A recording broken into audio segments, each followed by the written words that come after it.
Hello movie lovers, Bob for Bob's Movie Review here, and today I'm bringing my found footage 3D unboxing and review on Blu-ray.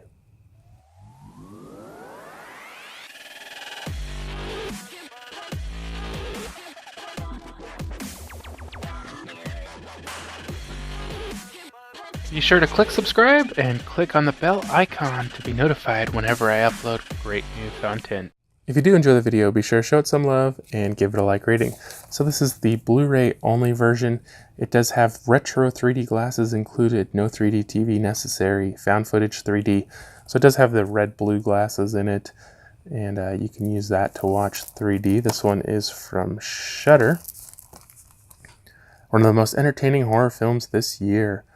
When he's hired to document the behind-the-scenes action of an ultra-low-budget horror movie, Spectre of Death, an aspiring filmmaker, packs up his camera and travels with the film's crew to a creepy cabin in the woods.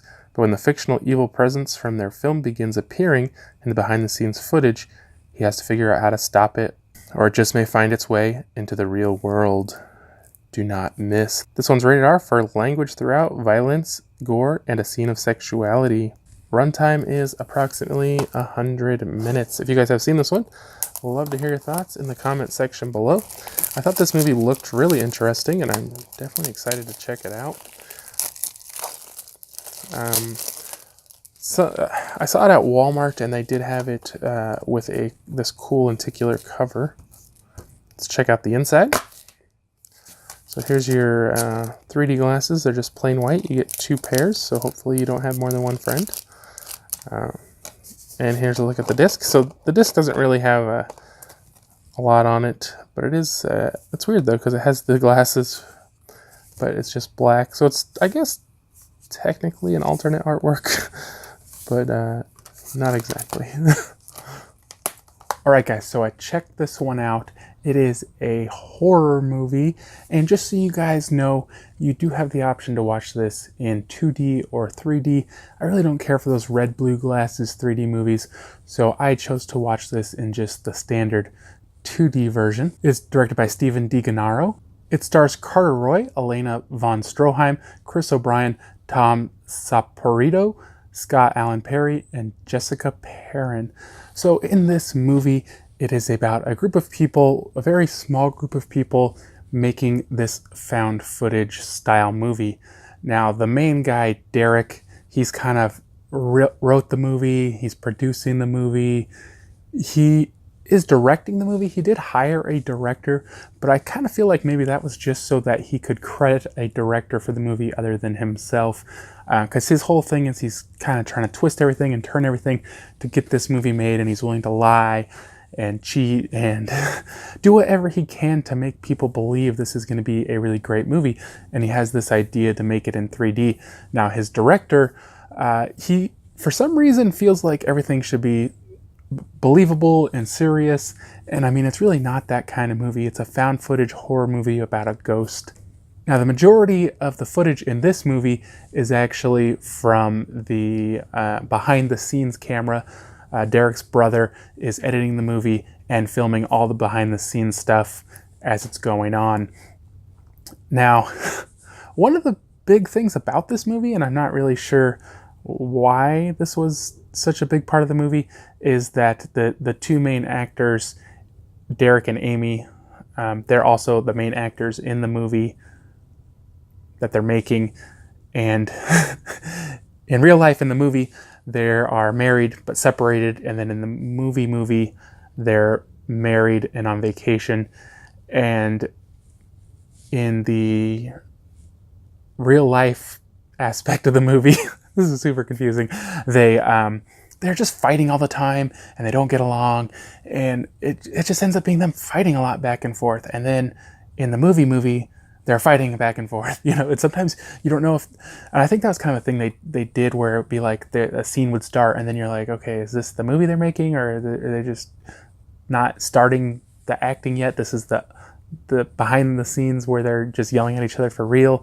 And it got kind of annoying. I was just like, I wish something was going on other than them fighting. So the horror aspect of this is this entity that's in the movie they're making, the Spectre. somehow starts maybe creeping over into the behind the scenes is kind of what they called it. But also the place where they're filming this is supposed to be haunted, so maybe it's just that. It's hard to say, but I honestly, I was expecting more out of this movie. I don't know if it was because it was 3D, and I didn't watch it, like I said, I didn't watch it in 3D, but a lot of the dark scenes, and maybe it was just the equipment they used, they didn't look right. They had a lot of like ghosting or trails, or I don't know what you would call it. It just didn't look that great. They did a lot of trying to almost duplicate scenes from the Blair Witch Project and referencing the Blair Witch Project several times, which wasn't a bad thing, but I was just like, I don't know why they're trying so hard to be similar to the Blair Witch Project. At the same time, you know, things from the movie they're making are paralleling things that are happening to them. But I'm kind of wondering if maybe that's also paralleling the actual production of the movie in some ways. I mean, not everything, obviously, but in some ways. And like a lot of these lower budget found footage movies, not a lot happens through the movie. And like I said, it's just too much arguing back and forth between those two, and not enough scares and not enough creepiness. Towards the end, it does get a little better. There is some better scariness to it, and some cool scenes, and some cool things happen, and there's some cool effects. And I like the ending. I thought a lot of that was cool and fun, but it just took so long to get there. This movie is an hour and 40 minutes, and that primarily the stuff happens towards the end. Another thing I didn't really understand was they would show the brother kind of editing the footage, and he would look away, and there would be like the ghost or whatever in the footage. But if he was editing this stuff every night, how come he didn't notice it till like the end? Like, just seemed like it was just too convenient, I guess. So I think on this one, guys, I'm gonna give it a 5 out of 10. It had some good stuff towards the end.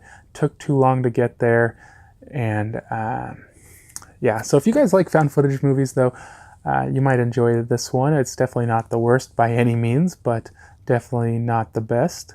But I hope you guys did enjoy the review. If you did, be sure to leave it a like rating. If you haven't already subscribed for more videos, check out Chef's videos. Check out my website, BobsMovieReview.com. And I will see you guys next time.